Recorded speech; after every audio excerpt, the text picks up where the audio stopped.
morning. Good morning. May it please the Court, my name is Brett Powell. I represent the Panzera estate. I'd like to reserve 2 minutes for rebuttal, if I may. Sure. This case presents a very simple question. I think the case is really very straightforward.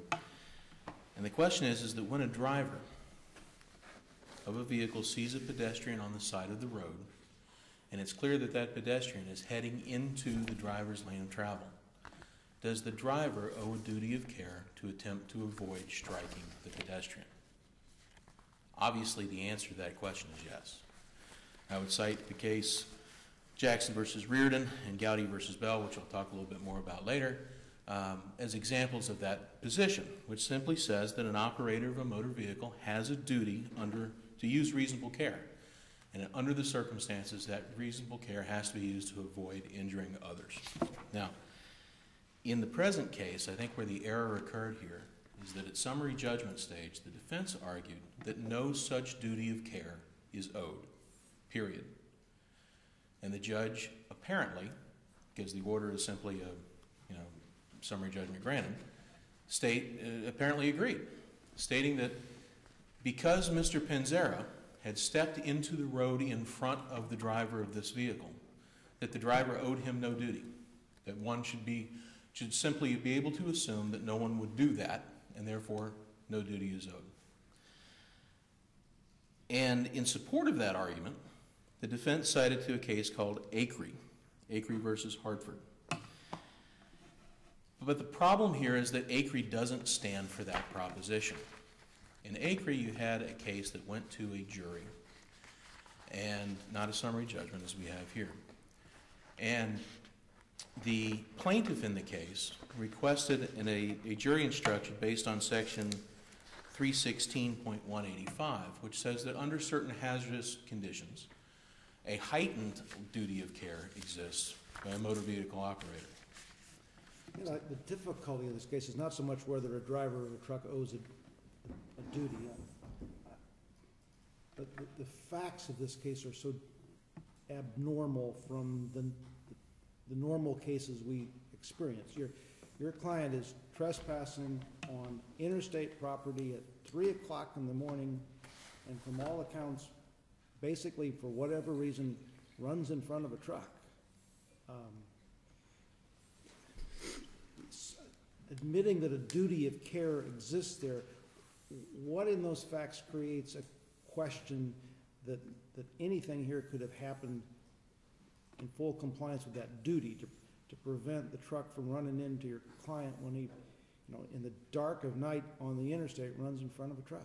It's going, 65 miles an hour. Okay. Implicit in your question is that a duty of care is owed. And I think the question maybe is this 99% comparative negligence versus 100%, I guess, but this is a tough set of facts. With due respect, that's a reasonable defense argument that could be made, and a jury could be entitled to determine that, Mr. Panzera's actions were not just contributory to his injury, they were in fact the sole cause.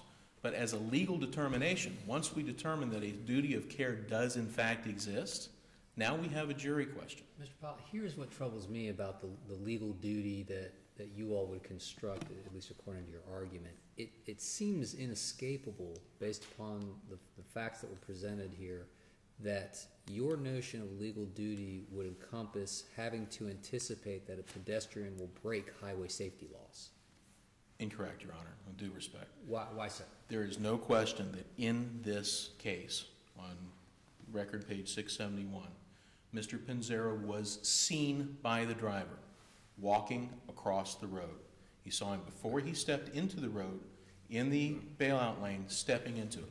At that point... Let's be candid about the record. There is no testimony that your client or the client's decedent was walking. Page Mr. 671, Your Honor? Testifies that he ran out in front of me. He was running out in front of me. He keeps running. That's what troubles us in this case. And that's why Byrd and Gowdy and Griffiths really don't apply, because these are pedestrians walking, seen by the drivers, who have an opportunity to either get in the other lane, slow down, or do something to avoid. The testimony in this case by the only witness involved in the accident is that he's running. And he's running across the emergency strip running across the heavy traveled lanes of I-75. There's no testimony in here, and there's not an inference that he was walking. I don't see any testimony that he was walking in here. Page 671, Mr. Panzera was, quote, walking east to west in the emergency lane. Who's testified to that? That's what's in the record But based upon. wait a minute, is that testimony? I believe that's. Or is that your allegation in the I believe complaint? that's what, I'm sorry, I didn't mean to. Is that your allegation in the complaint, or is that record evidence? No, I believe that specific quote, I believe, comes from the police report that was given. That's, police report's hearsay, it never comes into evidence. It's in the, it was never moved to exclude from the summary A judgment. police It's in the report record is at that never point. admitted into evidence, it is rank hearsay. Give me record evidence. I'm trying to We help have- you what here. we Give have- me record What we evidence. have unequivocally is that Mr. O'Neill saw Mr. Panzera. Yes, he was, let's assume for the At moment. 65 miles an hour in a tanker truck that's probably full of groceries in the middle of the morning, dark, in an area where he would not expect to see someone running with dark clothes. With due So respect- help me with that. With due respect, Your Honor, I believe what you just said is it's the middle of the night, it's dark, we wouldn't expect to see him walking. A minute ago. I said running. Running. A minute ago, you said that he's trying to travel across the heavily traveled I-75 lane. These are two very different things. He didn't dart out into a mass of traffic. What we know. Let me back up. Okay. A 70-mile-an-hour highway. Okay. The driver's going 65 miles an hour. He sees Mr. Panzera from 200 feet away. We can agree that that's undisputed. And he's traveling 65 miles 80-something an hour. feet per second. He's traveling 65 miles an hour. He sees him from 200 feet away. And What- he knows. What that- evidence do you have that his perception and reaction time was abnormal? Or that he didn't react to this accident normally? I do In not order have to show that his duty of care was breached? Your Honor. You have a father. And I sympathize with this father because he wants to know the answer. I appreciate that, and I sympathize with him. But we have a father who shows up a day and a half later, goes to the same area of the roadway and sees tracks. We don't know how many cars have traveled I-75 in that area since the accident. And he makes a statement in his good faith belief that he thinks that the trucker could have avoided this. I do not rely on Mr. Panzera's testimony. Well, then in what any do way. you rely on to rebut the record evidence besides speculation? Your Honor, I don't have to. I don't have any, and I don't have to, because the testimony on the record is that Mr. Panzera was seen by Mr. O'Neill. But I'm driving my car down a road, and there's a person walking, just making walking on the side of the road. And I'm supposed to expect and come to a stop because I think this person is gonna come out and No, onto Your the Honor. interstate. Absolutely not. Absolutely not. But So help me out. you've struck the nail right on the head with this. Mr. Panzera was not walking along the side of the road. According to Mr. O'Neill's testimony, he was walking toward the lane of travel. Yeah, but my So am we gotta be- I gonna we have to expect he's be- gonna walk in front of a truck? You As have to be compared true to the record. I am being true to the record. The record is, and I looked for this and I've highlighted it, Mr. O'Neill, every time that he refers to Mr. Panzera, the decedent, he's running. Okay. It's He's different running. because you're giving us different facts, because if he was walking kind of like Gowdy and he was staggering like Gowdy or Bird, who had some physical condition unbeknownst to the driver, but yet there was a manifestation of some problem that indicated to the driver, I need to take some care, reasonable caution. That's different. But he's not walking. He is Okay, running he's running. across the highway. He's running toward the highway. Okay? I'll stipulate to it for the purpose of the argument. Great. He's running toward the highway. We also know that Mr. O'Neill saw him doing that. Mr. O'Neill knew when he saw him that it was highly foreseeable he would continue into the lane of travel. And how much time did Mr. O'Neill have to react? A First few of all, how much seconds. time, hold on a second. How much time did he have to perceive something that you have to agree with me that you don't expect to see and then react? I don't know. He had a few, he said he had not much time. Well, is it up to us to speculate that he breached his duty of care because he had nanoseconds to react? No, Your Honor, we're speculating that he had nanoseconds. What we know is, he saw him 200 feet away, traveling 65 miles an hour. And how many feet is that per second? I don't know. It's 80 feet per second. Okay. It's in the police report. Your Honor, if I can please finish your answer, my answer to you, I'd appreciate that opportunity. We know that he's traveling across. Now, the image that comes to in my mind when I see this is Mr. O'Neill's driving. He says, no way, this guy's not going to do this. He has to see me. He's going to stop. But he doesn't. He hits the brakes and isn't able to avoid the accident. Now, maybe, and what you're raising is a perfect argument to make to a jury. That's all you could ask. The truck wasn't going to be able to stop no matter what Mr. O'Neill did. The truck was going to hit Mr. Panzera.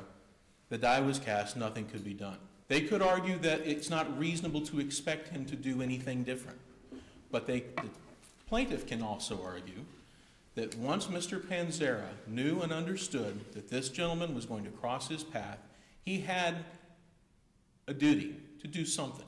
That's what's blow his horn. That's what's troubling me. To jackknife the truck? Yeah, what is troubling me, Mr. Powell, is this notion that upon perceiving somebody approaching, whether it's running or walking, upon seeing somebody approaching an interstate, that you're suggesting and arguing that Mr. O'Neill had a duty to anticipate that this guy's going to break the law, he's going to dart out in front of me, which is completely contrary to human experience. You don't expect people to dart out across an interstate in the middle of the night. You're basically asking to impose a legal duty to do something that no one would ordinarily expect, and that's not the realm of legal duty we typically construct in negligence. Judge Lucas, you don't have to anticipate it. He's seeing it unfold before his eyes. That's the difference. If he had never seen him, if it had been dark, he came out from behind the overpass and he didn't see him, stepped out, and there was no opportunity, that's one thing. He doesn't have to anticipate that people are just going to appear out in front of him. But he was watching it. You yourself just said that an ordinary person seeing this would think he probably is not going to come out on the road. No, I believe what I said, Your Honor, is he may well have made that decision. And that is an argument that would say, hey, you know what, that's a reasonable It may well that an ordinary person would normally do that, is what you said. And if a jury were to believe that argument... And negligence is doing that which an ordinary person under like circumstances would not have done. I mean, the problem here is that is there really a jury question that an ordinary, reasonable, prudent person under like circumstances would decide at the instant, I guess, they saw this man to take extraordinary measures, because he did take measures, they were simply too late to avoid the guy that runs in front of the truck. He took measures once Mr. Panzera was in the lane in front of him, and it was too late. Now, is it beyond human experience that people sometimes jaywalk, or that people sometimes step into traffic? Is it beyond human experience, and therefore making it unforeseeable? There's a legal duty to take efforts to avoid every possible person who may jaywalk. That's the law for it. It's a jury question, and it always goes, because you never know whether the guy on the side of the road is going to jaywalk. That's not the argument at all, Your Honor. It's going to be a hard time getting up and down Dale Mabry if we... Yeah, it would be, and that's not the argument I'm making. The argument I'm making is when you see it happening in front of your face, you have a duty to do something to avoid But there's the undisputed obvious evidence collision. that this man did, in fact, brake for a distance, and the truck moved a distance apparently away from the runner. Right? If a jury determines that that was sufficient action, that he met the standard of care, then he's done so. But, Your Honor, Gowdy versus Bell is in all material ways like this case. In this case, the driver saw the pedestrian on the side of the road 200 feet away, just as in this case. Just as in this case, the pedestrian was on the edge of the road. And what time of the day was it? It was, here's two distinct differences, actually three distinct lower differences. speed, right? Yeah, here's what's different. That pedestrian was walking erratically, staggering on the side of the road, triggering in the person's mind, this person may be in danger. Right. And you have an adult male walking normally. In this case, he wasn't staggering on the side of the road, he was walking or running directly to it. Unlike here, that driver slowed down. When he saw the pedestrian on the side of the road and recognized he could step into traffic, That driver slowed down. Like here, once the pedestrian entered the lane of traffic, the driver took action, slamming on his brakes. And the difference is, the first DCA said under those facts, the jury could determine that he didn't do enough. The jury could also very well determine that he did all he was expected to do. But a jury makes the determination on the reasonable man standard, not a judge on summary judgment. Sir, the defendant was going 45 miles an hour in that case, saw the plaintiff 300 miles away, and he testified he was very concerned. He noticed she was staggering. She was acting in an erratic fashion. He was hoping that she would stay on the shoulder and hoping that she would just keep walking down the road. He reduced his pressure on the accelerator and kept sight of her, but he did not take his foot off the accelerator. So he didn't make any evasive actions at all, continued in the same lane, and she staggered out in front of him. That's very different than what we have here. Very different. It's not 300 feet away. You said it was 100 feet away. No, Your Honor, it's 200 feet away. In the case of 200 Gowdy, feet away going 80 feet per second. in the case of Gowdy, it was 200 to 300 feet. In our case, it's 200 At feet away. 45 miles an hour. So he's going 20 miles In an hour clear, faster. broad daylight, as the court noted. Your Honor, with due respect, what difference does it make what time of day or night it is? The man saw the pedestrian. Because that affects your perception and reaction. You No, not perceive once you things- see him. You know, You perceive things differently at night, sir, than you do You don't during the have an day. expert, and maybe it's a summary judgment, you say you don't need one, but you've got a man in the pitch black at night, and we all know that our headlights, even with big trucks, don't go long, long distances. So the amounts of time for perception here, you have a man who, although mildly intoxicated, is basically a normal adult male who looks down the road, sees a truck coming at him, and walks in front of it. Now, how is it that someone else has a duty to protect him from doing that? I have to disagree with the premise of the question. Because the premise of the question is, it's dark, perception is off. That may be a reason why Mr. O'Neill wouldn't see Mr. Panzera. But he did. And he testified that he did see him. So his perceptions and how night skews perceptions and whether or not he's wearing a light shirt or a dark shirt is irrelevant. Because Mr. O'Neill testified, yeah, I saw him when he was on the side of the road, when he was 200 feet away, just like in Gowdy. But you're asking us to presume that a truck driver who went through training to get a commercial driver's license for a certain weight of a truck that has certain all kinds of mechanical components and has to take driving tests, et cetera, to even be qualified to drive this truck, you're asking us to make the assumption that he could have avoided this without any other record evidence, simply because he saw him. I am not asking you to do that. We are at summary judgment. I'm not asking for summary judgment for Mr. Panzera or the estate. I'm arguing that it's not appropriate for the defense because you can't assume that he's not able to do that. But you have to have record evidence to rebut the movement's evidence. And I don't see any record evidence. The movement's evidence was what? That the guy ran out in front of him and I didn't have time to react. The truck had no mechanical problems, because you're not arguing about that. The truck was not speeding, you're not arguing about that. The driver did not have any sickness, illness, or any other factors that affected his ability to drive. You're not arguing about that. So it appears to me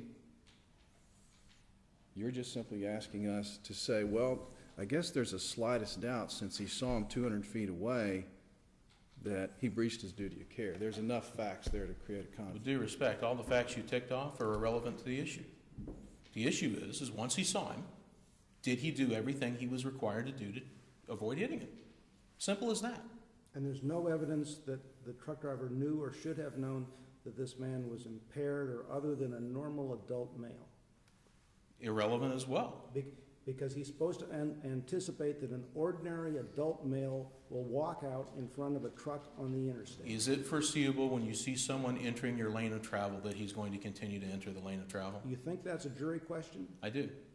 No, so it's only, the evasion becomes then when he enters the lane of travel. That's your position. Sure. Once Okay, he's in the lane, there's evidence that this truck driver did that. Did he react Your argument quickly? is that he has to start doing it when the guy's running towards a road, apparently. The question is, did he react quickly enough? Simply, when he saw the foreseeable accident about coming upon him, did he react quickly enough? When I see a car that doesn't look like it's slowing down at a stop sign, and I'm coming the other way, do I just get to say, I'm going the speed limit and I'm in my lane, I see him coming and I don't care because he's a reasonable driver and he'll stop? Or do I have a duty to say, hey, there's a car coming, I better try not to hit him? But don't we do that? That's the question. Don't we do that all the time when we drive? I mean, you assume, maybe rightly or wrongly, but you assume that the folks that are parked at the red light when you have the green light and you're going through, you assume they're going to stay parked. They're not going to. I mean, we really couldn't. It'd be kind of hard to get on in our traveling lives without making some level of reasonable assumptions, which should not impact our legal duties to other people. But Your Honor, we're not talking about a car parked or stopped at a light. We're talking about, in my analogy, a car heading right at me. Do I have a duty to try to stop? Do I have a duty to try to keep from hitting him, even though he obviously doesn't see me? Or do I get to say, he doesn't see me, that's his problem, plow right through? I think we can all agree that I have a duty to try to avoid an accident when I can. The question is, did Mr. O'Neill in this situation do all he was required to do to avoid that accident? If I wait and I watch that car coming across, do I get to wait until he's actually in my lane? Isn't your argument basically putting the jury in the position of having to decide what the legal duty is? No, Your Honor. We agree there's a legal duty. We've already established that. There's no question. I'm trying to contemplate now under what your argument is when it wouldn't be a jury issue for whether or not this driver. The operator of a motor vehicle has a duty to use reasonable care in light of the attendant circumstances to prevent injury to persons within the vehicle's path. So then that raises the question. Within the circumstances. The jury always determines the question circumstances. that under these circumstances, do you have any record evidence that he did not comply with his duty of care? The time frame. Because the issue that you're talking about is not within the common knowledge and experience of jurors. The time frame in which it would have taken him to stop. Seconds. You're saying that that is a triable issue which the trier of fact, the jury can decide. With all you have. The first DCA says it, Your Honor. In what case? In Gowdy versus Bell. I think we've got that pretty well argued at this point. Let's see what the public has to say about this. Thank you, Your Honor. Thanks.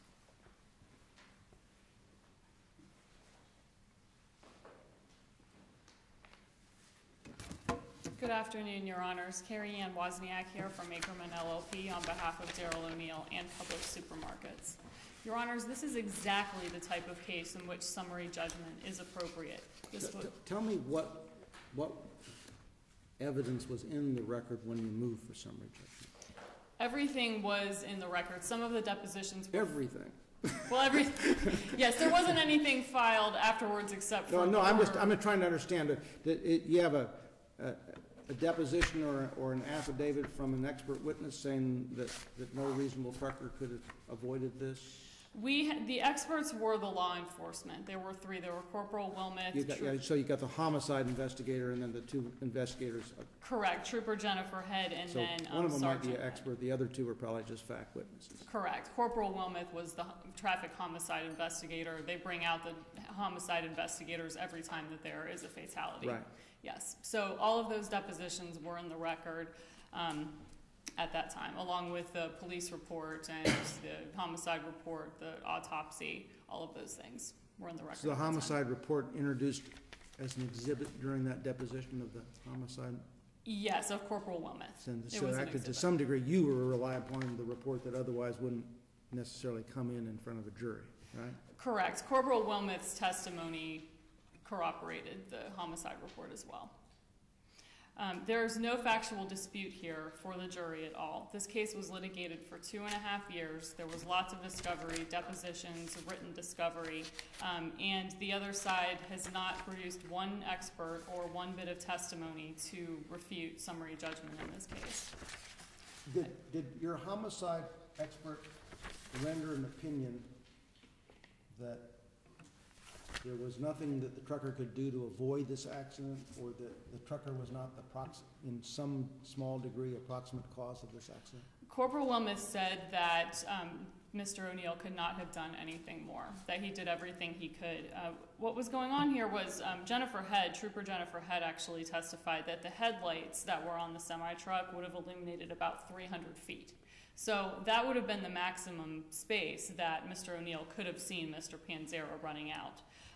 The police report said that the semi was going about 80 feet a second. Corporal Wilmoth testified it was about 93 feet per second. So really we're talking about 2 or 3 seconds here. And Corporal Wilmoth also testified that he measured the skid marks and that they started 96 feet before the point of collision. So roughly a second before collision. Correct. And the braking could have occurred even before those 96 feet. The skid marks may have started after that. Does the officer testify to reaction times or anything like that in this? No, we don't have any expert testimony to reaction times, just based on what we're dealing with here, that it was really 2 to 3 seconds. The father's speculative testimony is the only testimony that the other side produced in response to our motion for summary judgment. And the father admitted that he had no personal knowledge of what happened because he wasn't there. Only Mr. O'Neill and the deceased Mr. Panzera were there. He admitted that Mr. O'Neill may not have even seen Mr. Panzera. He just didn't know. And he has no experience in accident reconstruction. So his opinion would have been inadmissible anyway under Section 90.701. And he said that Mr. O'Neill could have jackknifed or flipped the truck, but there's no basis for that would have been a safer alternative to what did happen. Do we know where the point of impact was in relation to the lanes? Was it in the right lane, mid, bifurcation line, or the center lane? It was in the right lane. The truck, Mr. O'Neill was swerving, and so... Swerving to the left. Yeah, it was on the right-hand side of the front of the truck, in the left-hand side of the right lane. Okay. Yeah. Does that make sense? If I'm driving the truck, he's coming from this direction? Back From his across- right or left? From his right or his left? Okay, so Mr. O'Neill was in the right lane. Mr. Panzera was coming from Mr. O'Neill's right, in the emergency lane, the breakdown lane. And he ran out into the truck's path. Mr. O'Neill said Mr. Panzera was staring at him the This whole truck's time. going south on the interstate, right? He was going south, yes. So he's in the slow lane. He was in the slow lane. He was going 65 miles an hour. The governors were set at that. He So turns towards the, I'm sorry. Yeah, so did this passenger, the decedent run from the left-hand side all the way across what I'll call the fast lane? No. Before he was struck? No, he ran into the slow lane from the right-hand From the side of the road, not from the median, so to speak. Right, yes. Okay. Yeah, so he just made it into the right lane, not very far, before he was hit by the truck. And then the truck swerved into the left lane, and then eventually, once the accident happened, Mr. O'Neill went back into the right lane and then into the Do emergency we lane. know where on he the was road stopped. and on the truck the point of impact was? It's in, what do you mean by where? It's in the homicide report and Corporal Wilmoth's testimony. I actually meant kind of physically where. It's dead center in the truck? Is it the?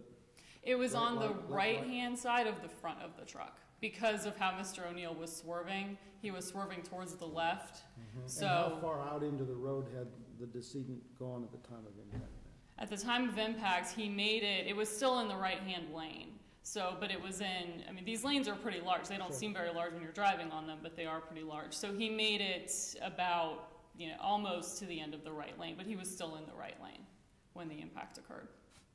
I don't think Mr. Powell's relying on the father's deposition so much as the fact that Mr. O'Neill saw Mr. Panzera. Help us out with that. He saw it. How does that affect this case?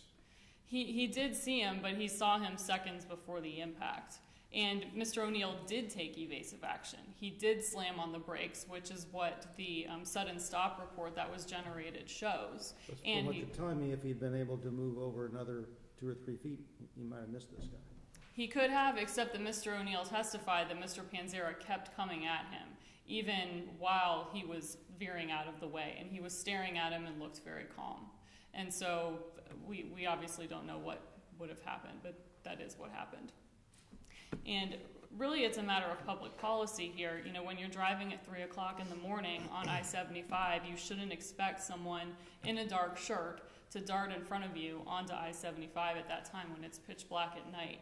And because of that, there was no duty here. Mr. O'Neill's conduct by driving the truck safely at 65 miles an hour, he did not foreseeably create a broader zone of risk. You know, usually the terminology I use is that judges create the general duty of care, which is to operate the vehicle in an ordinary, reasonable fashion, and then whether there's a specific breach of that duty is for a jury normally to decide. And a bit of what we're discussing here is whether or not this driver was supposed to start veering to the right earlier than he did. And is that a special, you know, he has a duty to drive his truck safely. That's what judges say. Right. But is it, why isn't it at least a jury question as to whether or not he had a duty in so driving to start avoiding the situation earlier? Well, the Acree case talks about duty as a matter of law. Yes, that case did go to a jury, but however, the 5th DCA ruled on this issue as a matter of law. The court said a driver is not bound to anticipate the negligent acts or omissions of others, and that pedestrians crossing a highway in a manner or a place where they're not reasonably expected does not constitute a special hazard requiring a special duty of care. You and I both know that we take intersection collisions and people run in lights and we end up with 40-60 splits and 80-20 splits. And the truth is we do expect drivers to anticipate that people will do odd things on the roadway because they're driving a dangerous instrumentality. Right. So the 5th District may say that, but that's an overstatement at best. Right, but this case is different from, let's say, the Gowdy case, which happened during the day, and the driver sees someone staggering on the side of the road 300 feet away when he's driving 45 miles an hour and decides not to do anything.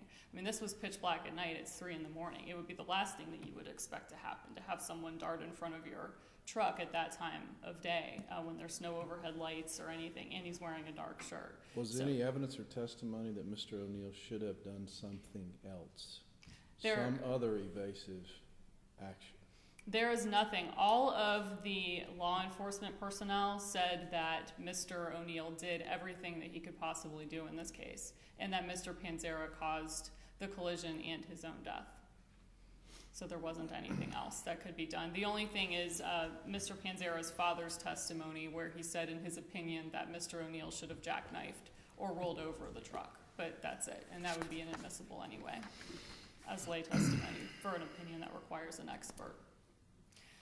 Additionally, there's no proximate cause here because Mr. O'Neill's conduct did not foreseeably or substantially cause Mr. Panzera's injury. It's really the opposite here. It was Mr. Panzera's actions that caused the injury here. And it's not impossible, this might be the case, but it's pretty hard to get a summary judgment on proximate causation. I mean, that's such a nuanced issue that we don't normally grant summary judgment on that. I agree, Your Honor, but with the facts here, there are absolutely no facts on the other side that Mr. Panzera's estate raised opposing summary judgment here. So we do agree that there was no duty anyway and there was no breach of the duty, but then also getting to the proximate cause. One of the cases talks about proximate cause as if the defendant were to act the same way again, would it be likely that the same action, the same result would happen again, that there would be a recurrence? And if Mr. O'Neill's just driving down the road 65 miles an hour at 3 o'clock in the morning, it's not likely to happen again. It was Mr. Panzera's actions that came in and was the proximate cause of the injury here. I guess the flip side of this is that while you don't anticipate seeing a human being along the side of the road at 3 o'clock in the morning on the interstate in a spot like this, that the instant you saw such a person, it ought to come to your mind that this is not a normal circumstance. Right, and Mr. O'Neill... This is not a pedestrian walking on the sidewalk down in the daylight on a city street. Exactly. There's got to be something odd going on here if I've got someone in the dark in the middle of the night on a spot on the interstate where they're not supposed to be at all. Exactly, and Mr. O'Neill, as soon as he did see Mr. Panzera, he did react very quickly and slammed on the brakes and veered out of the way. It wasn't like in the Gowdy case where he saw Mr. Panzera staggering on the side of the road and it was daylight and he had plenty of time to think about, oh, this doesn't seem right, but I'm not going to brake. It wasn't that situation at all. Mr. O'Neill did take evasive action as soon as he possibly could when he saw Mr. Panzera. And in this case, summary judgment is proper. It's proper either when there's an absence of negligence or when the plaintiff's negligence is the sole proximate cause of the injury. And here we have both of those. We have that there wasn't a duty, a breach, or proximate cause, so there wasn't any negligence. And then Mr. Panzera's actions were the sole proximate cause of this injury.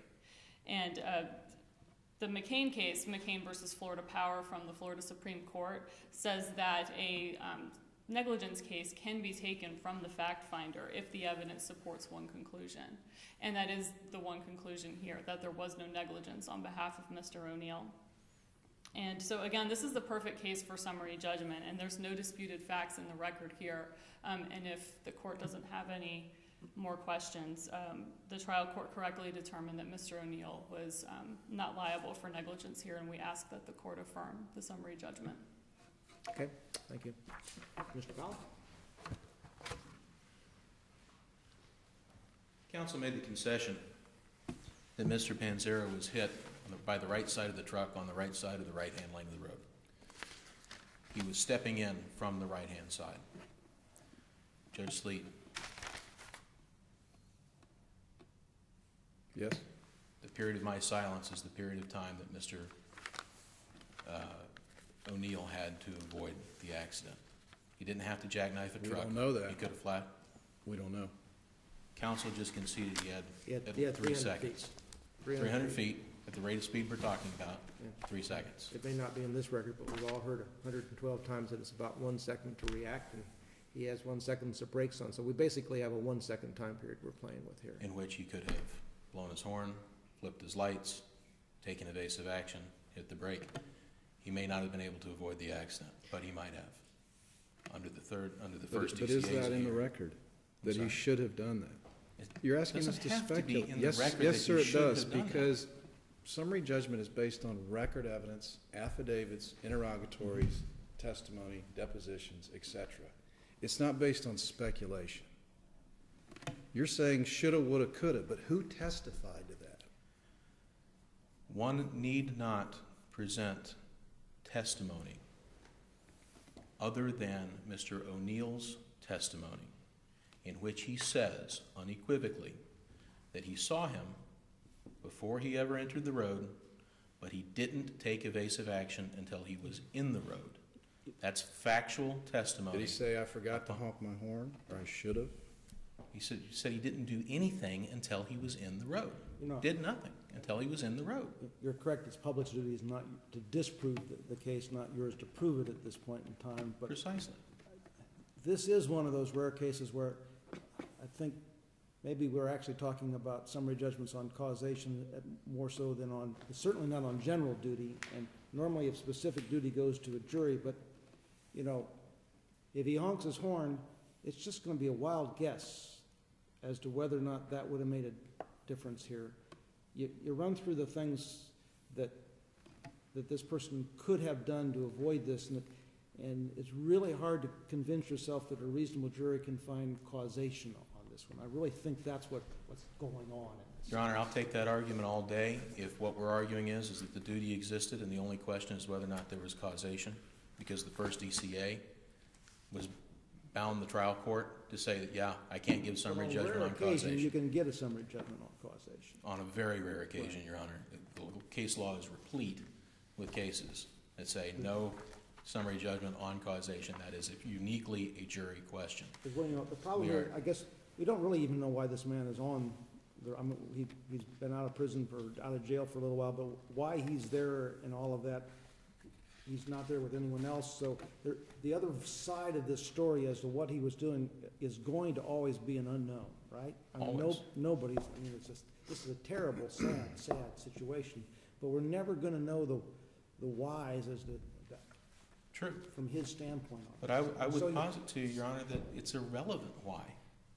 doesn't make a Well, difference. it does go to why he- causation a bit, because if his decision was to run out in front of a truck, then, you know, this is a suicide case even, and that's, I don't want, that's a terrible thing to think, but we're never gonna know why this happened from that side of the story, no matter You're how never many going to know. experts we hire. in this You're never case. going to know, but if I can return to Judge Lucas's point for just a moment. You made the statement that when you see the car stopped at the red light, you don't assume that he's going to jump out in front of you. If Mr. O'Neill had seen Mr. Panzera sitting by the side of the road, you'd be much more sympathetic to the idea that you can't assume he's going to jump out in front of the car. But that's not what he saw. He saw Mr. Panzera heading into the lane of traffic. So there's not an issue of what do we anticipate or what can be reasonably expect is going to occur. He saw it occurring. And that's the issue. Now, I personally believe, and to the point that Your Honor made about ACRE being overstated, I don't believe ACRE is overstated. I think it's inapplicable because they're talking about whether or not to apply a heightened standard of care rather than the ordinary standard of care. I personally believe, and I think a proper application of the law is that once Mr. O'Neill saw Mr. Panzera heading into the road, that section kicks in and there's a heightened standard of care where you've got to do something. But I also argue to you that we don't need to travel under that heightened standard of care because the ordinary standard of care, once we agree it's there, is sufficient to carry the day for the plaintiff. Because all we're asking is that the plaintiff be able to make the argument to a finder of fact and make the determine whether or not Mr. Panzera was reasonable, Mr. O'Neill was reasonable, and whether the outcome could have been changed. That's all we're asking for is the opportunity to make that case to a proper finder of fact, not on summary judgment. Okay. I ask you to reverse, and I thank you. Thank you. That concludes our docket and court's adjourned.